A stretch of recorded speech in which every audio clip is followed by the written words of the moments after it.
Back to my YouTube channel. ಎಲ್ಲರೂ ಹೇಗಿದ್ದೀರಾ? ಎಲ್ಲರೂ ಚೆನ್ನಾಗಿದ್ದೀರಾ ಅಂತ ಅನ್ಕೊಂತೀನಿ. ನಾನು ಕೂಡ ತುಂಬಾನೇ ಚೆನ್ನಾಗಿದ್ದೀನಿ. ಇವತ್ತು ಭಾನುವಾರ ಅಲ್ವಾ, ಸಂಡೇ ಅಂದಮೇಲೆ ಏನಾದರೂ ಸ್ಪೆಷಲ್ ಇರಲೇಬೇಕಲ್ಲ. ಹಾಗಾಗಿ ಇವತ್ತು ನಾನ್ ವೆಜ್ ರೆಸಿಪಿ ಮಾಡ್ತಾ ಇದ್ದೀನಿ, ನಿಮಗೂ ಕೂಡ ಶೇರ್ ಮಾಡ್ಕೊತಾ ಇದ್ದೀನಿ. ಇವತ್ತು ನಾನು ಅಂದ್ಕೊಂಡೆ ಮಟನ್ ಬಿರಿಯಾನಿ ಮಾಡೋಣ ಅಂತ ಅಂದ್ಬಿಟ್ಟು, ಮತ್ತೆ ನಮ್ಮ ಮನೆಯವರು ಮತ್ತೆ ಮಟನ್ ಬಿರಿಯಾನಿನ ಬೇಡ, ನಿನಗೂ ಬೇಜಾರಾಗಲ್ವಾ, ನೋಡೋರ್ಗೂ ಬೇಜಾರಾಗಲ್ವಾ, ಬೇಡ ಇವತ್ತು ಸ್ಪೆಷಲಾಗಿ ಏನಾದರೂ ಟ್ರೈ ಮಾಡೋಣ ಅಂತಂದರು. ಸರಿ ಏನು ಬೇಕು ಅಂತ ಕೇಳಿದೆ. ಅದಕ್ಕೆ ಅವ್ರಿಗೆ ಚಿಕನ್ ಕೈಮಾ ಬಾಲ್ ಮಾಡಬೇಕಂತೆ.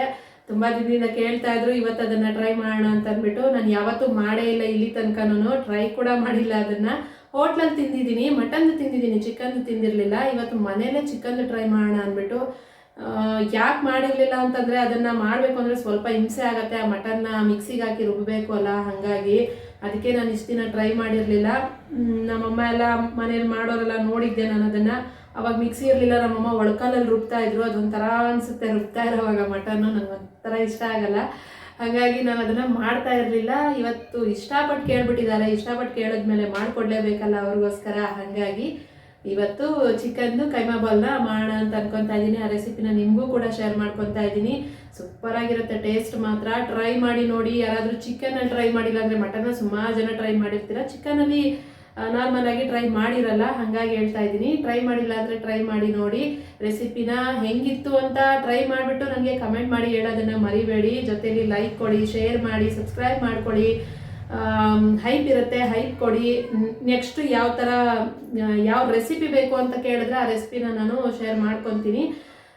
ಜಾಸ್ತಿ ಇಂಗ್ರೀಡಿಯೆಂಟ್ಸ್ ಏನು ಬೇಕಾಗಲ್ಲ, ಕಮ್ಮಿ ಇಂಗ್ರೀಡಿಯೆಂಟ್ಸಲ್ಲೇ ಮಾಡ್ಕೊಬೋದು. ಸಖತ್ತಾಗಿರುತ್ತೆ ಟೇಸ್ಟು. ಟ್ರೈ ಮಾಡಿ. ಒಂದು ಸಿಂಪಲ್ ಆಗಿರೋ ಸೂಪರ್ ಆಗಿರೋ ರೆಸಿಪಿ. ಇವತ್ತು ಸಂಡೇ ಸ್ಪೆಷಲ್ ಆಗಿ ಕೈಮಾ ಬಾಲು, ಚಿಕನ್ ಕೈಮಾ ಬಾಲ್ನ ಮಾಡ್ತಾ ಇದ್ದೀನಿ. ವಿಡಿಯೋನ ನೋಡಿ ಎಲ್ಲರೂ ಕೂಡ ಇಷ್ಟ ಆದರೆ ಲೈಕ್ ಮಾಡಿ, ಮರಿದಂಗೆ ಲೈಕ್ ಮಾಡಿ. ಲೈಕ್ ಮಾಡೋದ್ರಿಂದ, ಹೈಪ್ ಕೊಡೋದ್ರಿಂದ ನನ್ನ ವಿಡಿಯೋ ಇನ್ನೊಂದಷ್ಟು ಜನಕ್ಕೆ ಸಜೆಸ್ಟ್ ಹೋಗುತ್ತೆ. ಸರಿ ಬನ್ನಿ, ಇನ್ನು ಜಾಸ್ತಿ ಮಾತಾಡೋಕೆ ಹೋಗಲ್ಲ. ಇನ್ನು ಇವತ್ತಿನ ಸಂಡೇ ಡೇ ವ್ಲಾಗ್ ಅಂತೂ ನಾನು ಏನು ಮಾಡ್ತಿಲ್ಲ, ಜಸ್ಟ್ ರೆಸಿಪಿನ ಶೇರ್ ಮಾಡ್ಕೊತಾ ಇರೋದಷ್ಟೇ. ಈ ವ್ಲಾಗಲ್ಲಿ ನಾನು ರೆಸಿಪಿನ ಮಾತ್ರ ಶೇರ್ ಮಾಡ್ತಾ ಇದ್ದೀನಿ. ಅದನ್ನಷ್ಟೇ ನೋಡಿ ಹೆಂಗಿತ್ತು ಅಂತ ನನಗೆ ಕಮೆಂಟ್ ಮಾಡಿ ಹೇಳಿ. ಇನ್ನು ಚಿಕನ್ ಕೈಮಾ ಬಾಲ್ಗೆ ಅಂತ ಅಂದ್ಬಿಟ್ಟು ಚಿಕನ್ನ ಅರ್ಧ kg ಚಿಕನ್ನ ತೊಗೊಂಬಂದಿರೋದು. ಚಿಕನ್ನ ಬೋನ್ಲೆಸ್ ತೊಗೊಬೇಕಾಗತ್ತೆ. ತೊಗೊಂಡು ಬಂದಮೇಲೆ ಅಲ್ಲೇ ಬೇಕಿದ್ರೂ ಸಣ್ಣ ಸಣ್ಣದಾಗಿ ಕಟ್ ಮಾಡಿಸಿ ತೊಗೊಂಬರ್ಬೋದು. ಇಲ್ಲಾಂದರೆ ಮನೇಲಿ ಬಂದು ಕೂಡ ನಾವು ಸಣ್ಣ ಸಣ್ಣದಾಗಿ ಕಟ್ ಮಾಡ್ಕೊಬೋದು. ಕಟ್ ಮಾಡಿಕೊಂಡು ನೀಟಾಗಿ 1-2 ಸಲ ವಾಶ್ ಮಾಡಿಬಿಟ್ಟು ಆಮೇಲೆ ಅದನ್ನು ನಾವು ಮಿಕ್ಸಿಗೆ ಹಾಕಿ ರುಬ್ಕೊಬೇಕಾಗತ್ತೆ. ಪೂರ್ತಿ ಪೇಸ್ಟ್ ಎಲ್ಲ ಮಾಡೋಂಗಿಲ್ಲ, ಸ್ವಲ್ಪ ತರತರಿಯಾಗಿ ರುಬ್ಕೊಬೇಕಾಗತ್ತೆ. ಅದಕ್ಕೂ ಮುಂಚೆ ಜಾರಲ್ಲಿ ನಾನು ಸ್ವಲ್ಪ ಕಡಲೆಪಪ್ಪು ಹಾಕಿದ್ದೀನಿ. ಕಡಲೆಪಪ್ಪನ್ನ ಪುಡಿ ಮಾಡಿ ಇಟ್ಕೊಬೇಕು, ಅದು ಬೇಕು ಕಲಸೋದಕ್ಕೆ ಬೇಕಾಗತ್ತೆ.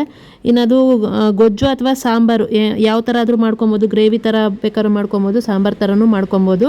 ನಾನು ಸ್ವಲ್ಪ ಗಟ್ಟಿಗೆ ಇರಲಿ ಅಂತ ಅಂದ್ಬಿಟ್ಟು ಮಾಡ್ತಾ ಇರೋದು. ಅದಕ್ಕೆ ಅಂತ ಇಷ್ಟೆಲ್ಲ ತೊಗೊಂಡಿದ್ದೀನಿ ಐಟಮ್ಸ್ನ. ಇವೆಲ್ಲನೂ ಫ್ರೈ ಮಾಡಿಬಿಟ್ಟು ಆಮೇಲೆ ನಾವು ಮಿಕ್ಸಿ ಜಾರ್ಗೆ ಹಾಕಿ ರುಬ್ಕೊಬೇಕಾಗತ್ತೆ. ಸ್ಪೈಸಸ್ ಎಲ್ಲ ತೊಗೊಂಡಿದ್ದೀನಿ. ಧನಿಯಾ ಪುಡಿ ಹಾಕ್ತಿಲ್ಲ, ಧನಿಯಾ ಕಾಳು ಹಾಕ್ತಿರೋದು.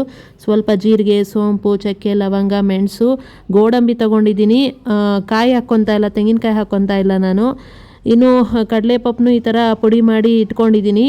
ಅದನ್ನು ಆಮೇಲೆ ಕಲಸೋವಾಗ ತೋರಿಸ್ತೀನಿ. ಈಗ ಸದ್ಯಕ್ಕೆ ಬಾಣಲಿ ಇಟ್ಕೊಂಡು ಬಾಣಲಿಗೆ ಒಂದು 3 ಸ್ಪೂನಷ್ಟು ಎಣ್ಣೆ ಹಾಕ್ಕೊಂಡಿದ್ದೀನಿ. ಇದನ್ನು ಇವಾಗ ಫ್ರೈ ಮಾಡ್ಕೊಳ್ಳೋದಕ್ಕೆ ಅಂದರೆ ಈರುಳ್ಳಿ, ಬೆಳ್ಳುಳ್ಳಿ, ಶುಂಠಿ, ಒಣಮೆಣಸಿನ್ಕಾಯಿ ಮತ್ತು ಚಕ್ಕೆ ಲವಂಗ ಎಲ್ಲ ತೊಗೊಂಡಿದ್ದೆಲ್ಲ ಅದೆಲ್ಲನೂ ಫ್ರೈ ಮಾಡ್ಕೊಬೇಕು. ಎಲ್ಲನೂ ಒಟ್ಟಿಗೆ ಹಾಕ್ಕೊಂಡು ಈ ಥರ ಫ್ರೈ ಮಾಡ್ಕೊತಾ ಇದ್ದೀನಿ. ಸಪ್ರೇಟಾಗಿ ಏನು ಹಾಕ್ತಾಯಿಲ್ಲ.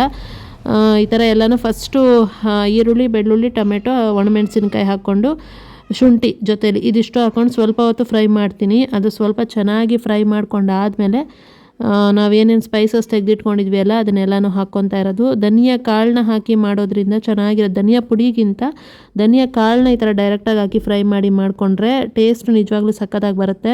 ಟ್ರೈ ಮಾಡಿ ನೋಡಿ. ನಾನು ಈ ನಡುವೆ ಜಾಸ್ತಿ ಎಲ್ಲ ನಾನ್ ವೆಜ್ ಐಟಮ್ಗಳಿಗೂ ಇದೇ ಥರ ಮಾಡೋದು.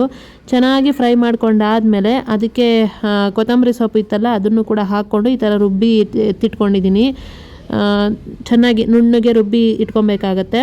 ಮತ್ತೀಗ ಒಂದು ಬಾಣಲಿ ಇಟ್ಬಿಟ್ಟು ಬಾಣಲಿಲೇ ಮಾಡ್ಕೊತಾ ಇದ್ದೀನಿ ಇದನ್ನು ನಾನು. ಯಾಕಂದರೆ ಕೈಮಾ ಬಾಲ್ಸ್ ಹಾಕಿದಾಗ ಸ್ವಲ್ಪ ಸ್ಪೇಸ್ ದೊಡ್ಡದಾಗಿ ಬೇಕಾಗುತ್ತೆ ಅಲ್ಲ, ಹಾಗಾಗಿ ಪಾತ್ರೆಯಲ್ಲಾದರೆ ಸಾಕಾಗಲ್ಲ ಅಂತ ಬಾಣಲಿ ಮಾಡ್ಕೊಂಡಿದ್ದೀನಿ, ದೊಡ್ಡ ಬಾಣಲಿಲಿ. ಅದಕ್ಕೆ 1-2 ಸ್ಪೂನಷ್ಟು ಎಣ್ಣೆ ಹಾಕಿ, ಎಣ್ಣೆ ಸ್ವಲ್ಪ ಬಿಸಿ ಆದಮೇಲೆ ಡೈರೆಕ್ಟಾಗಿ ಮಸಾಲೆ ಹಾಕ್ತಿದ್ದೀನಿ. ಬೇಕಿದ್ದರೆ ನೀವು ಈರುಳ್ಳಿ ಕೂಡ ಕಟ್ ಮಾಡಿ ಹಾಕ್ಕೋಬೋದು. ನಾನು ಹಾಕಿಲ್ಲ ಅಷ್ಟೇನೆ, ಡೈರೆಕ್ಟಾಗಿ ಮಸಾಲೆ ಹಾಕಿದ್ದೀನಿ ರುಬ್ಬಿರೋದನ್ನು. ಆಲ್ರೆಡಿ ಫ್ರೈ ಮಾಡ್ಕೊಂಡಿರೋದ್ರಿಂದ ಮತ್ತೇನು ಫ್ರೈ ಮಾಡೋ ಅವಶ್ಯಕತೆ ಇಲ್ಲ.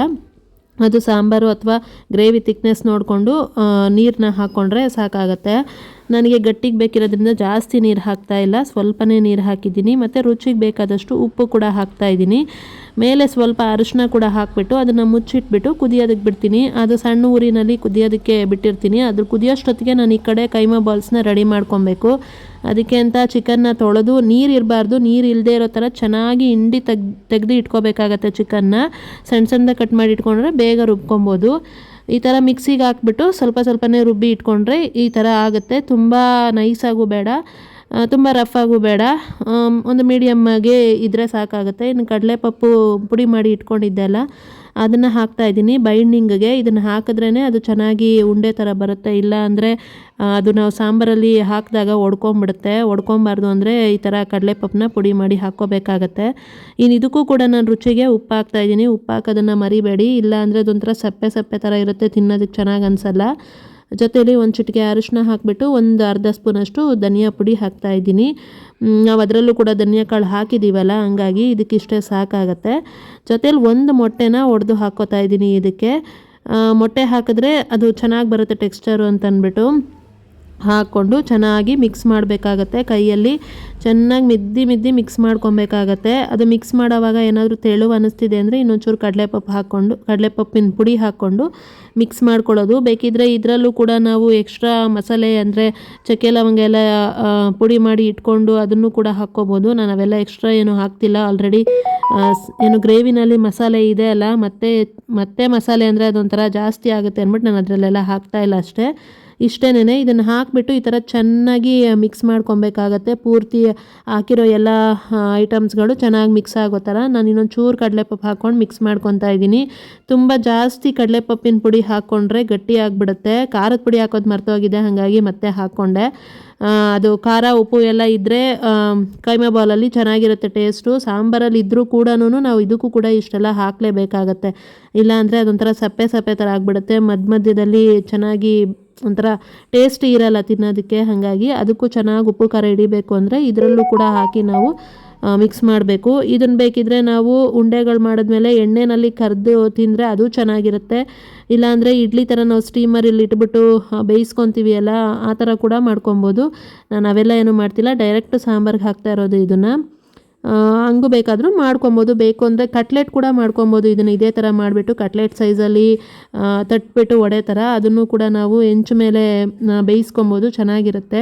ಬೇಗ ಬೆಂದೋಗುತ್ತೆ, ಏನು ಟೈಮ್ ಜಾಸ್ತಿ ತೊಗೊಳ್ಳಲ್ಲ ಇದಕ್ಕೆ. ಯಾಕಂದರೆ ಚಿಕನ್ನ ನಾವು ಮಿಕ್ಸಿಗೆ ಹಾಕಿರೋದ್ರಿಂದ ಜಾಸ್ತಿ ಏನು ಟೈಮ್ ತೊಗೊಳ್ಳಲ್ಲ. ಇನ್ನು ಈ ಥರ ಚೆನ್ನಾಗಿ ಮಿಕ್ಸ್ ಮಾಡ್ಕೊಂಡಾದಮೇಲೆ ಉಂಡೆಗಳನ್ನ ಕಟ್ಕೊಳ್ಳೋದು. ಡೈರೆಕ್ಟಾಗಿ ಉಂಡೆಗಳನ್ನ ಕಟ್ಟಿ ಇಟ್ಕೊಳ್ಳೋದು. ನಮ್ಗೆ ಯಾವ ಸೈಜ್ ಬೇಕೋ ಆ ಸೈಜ್ಗೆ. ನಾನು ಒಂದು ಮೀಡಿಯಮ್ ಸೈಜಲ್ಲಿ ಕಟ್ಟಿದ್ದೀನಿ, ತುಂಬ ಸಣ್ಣ ಉಂಡೆಗಳು ಮಾಡಿಲ್ಲ. ಬೇಕು ಅಂದರೆ ನೀವು ಸಣ್ಣ ಉಂಡೆಗಳು ಮಾಡ್ಕೊಬೋದು. ನಾನು ಮೀಡಿಯಮ್ ಸೈಜ್ ಕಟ್ಟಿರೋದಕ್ಕೆ ನನಗೊಂದು 12ರಿಂದ 13 ಕೈಮಾ ಉಂಡೆಗಳು ಬಂದಿದೆ ಅರ್ಧ kg ಚಿಕನ್ಗೆ. ಇನ್ನೂ ಸ್ವಲ್ಪ ಸೈಜ್ ಕಮ್ಮಿ ಮಾಡ್ತೀವಿ ಅಂದರೆ ಇನ್ನೊಂಚೂರು ಜಾಸ್ತಿನೇ ಬರುತ್ತೆ. ನಿಮಗೆ ಹೆಂಗೆ ಬೇಕೋ ಹಾಗೆ ನೋಡಿ ಮಾಡ್ಕೊಬೋದು. ತುಂಬ ಚಿಕ್ಕದು ಮಾಡಿಕೊಂಡು ಚೆನ್ನಾಗಿರುತ್ತೆ ಪುಟಾಣಿಗೆ. ಆದರೆ ನನಗೆ ಅಷ್ಟೊಂದೆಲ್ಲ ಟೈಮ್ ಇರಲಿಲ್ಲ, ಹಾಗಾಗಿ ನಾನು ಸಾಕು ಇಷ್ಟು ಅಂದ್ಬಿಟ್ಟು ಇಷ್ಟು ಮಾಡಿದೆ. ಮೀಡಿಯಮ್ ಸೈಜಲ್ಲಿದೆ. ಈ ಥರ ಒಂದು 12ರಿಂದ 13 ಆಗಿದೆ. ಇದನ್ನು ಈ ಥರ ಎಲ್ಲ ಉಂಡೆ ಮಾಡಿ ಇಟ್ಕೊಂಡಾದಮೇಲೆ ನಾವಲ್ಲಿ ಸಾಂಬಾರನ್ನ ಕುದಿಯೋದಕ್ಕೆ ಇಟ್ಟಿರ್ತೀವಿ ಅಲ್ಲ, ನಿಮಗೆ ಸಾಂಬಾರು ಥರ ಬೇಕು ಅನ್ನೋದಾದರೆ ಸ್ವಲ್ಪ ನೀರು ಜಾಸ್ತಿ ಹಾಕ್ಕೊಳ್ಳಿ. ಒಂಚೂರು ತೆಂಗಿನಕಾಯಿ ಹಾಕಿ ರುಬ್ಕೊಂಡ್ರೆ ಸ್ವಲ್ಪ ಸಾಂಬಾರು ಗಟ್ಟಿಯಾಗಿ ಬರುತ್ತೆ.